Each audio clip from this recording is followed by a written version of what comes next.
مسجد خالی ہے، اللہ کا گھر خالی ہے، دین سے لوگوں کے اندر دوری ہے، دین سے بیزاری ہے، بے شرمی ہر طرف عام ہے، بے حیائی ہر طرف عام ہے، اور حالات بگڑتے چلے جا رہے ہیں۔ اور ہر آدمی یہ سوچتا ہے کہ صاحب اب حالات بنیں گے جب حکومت پلٹ جائے گی، یا جب حکومت کسی اور پارٹی کی ہو جائے گی، یا فلاں ہو جائے گا فلاں ہو جائے گا تب حالات بدلیں گے۔ یہ آپ کا دھوکہ ہے، آپ کے لیے یہ شراب اور دھوکے کی چیز ہے۔ میرے عزیز و بزرگ دوستوں، آپ یاد رکھیے حالات پلٹیں گے، حالات کروٹ بدلیں گے، باطل مغلوب ہوگا، اللہ آپ کے دشمن کو خاک چٹائے گا، لیکن اس سے پہلے آپ کو اپنی زندگی بدلنی،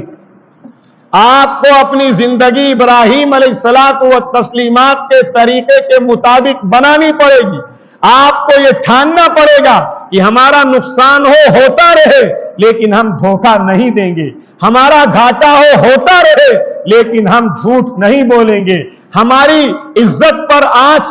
آتی رہے لیکن ہم کوئی غلط اور کوئی بہتان اور کوئی الزام کسی پر نہیں لگائیں گے۔ جب تک آپ کی یہ مینٹلٹی سیٹ نہیں ہوگی اور آپ اپنا تعلق خدا کی دربار سے مضبوط نہیں کریں گے، آپ مارکیٹوں کو آباد کرنے کے بجائے مسجدوں میں اپنا وقت دینا نہیں شروع کریں گے، کوئی پریورتن، کوئی چینجز، کوئی تبدیلی نہیں آ سکتی۔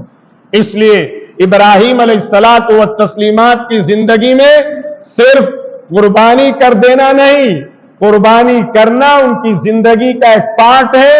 ایک سنت ہے، مسلمان کو کرنا چاہیے، اور جو صاحب حیثیت ہے اس پر واجب ہے، لیکن اس کے ساتھ ساتھ ان کی زندگی کے اور جو میسیجز ہیں ان کو نظر انداز کر دینے کے بعد پھر آپ خدا کی مدد کے منتظر نہ بیٹھیں،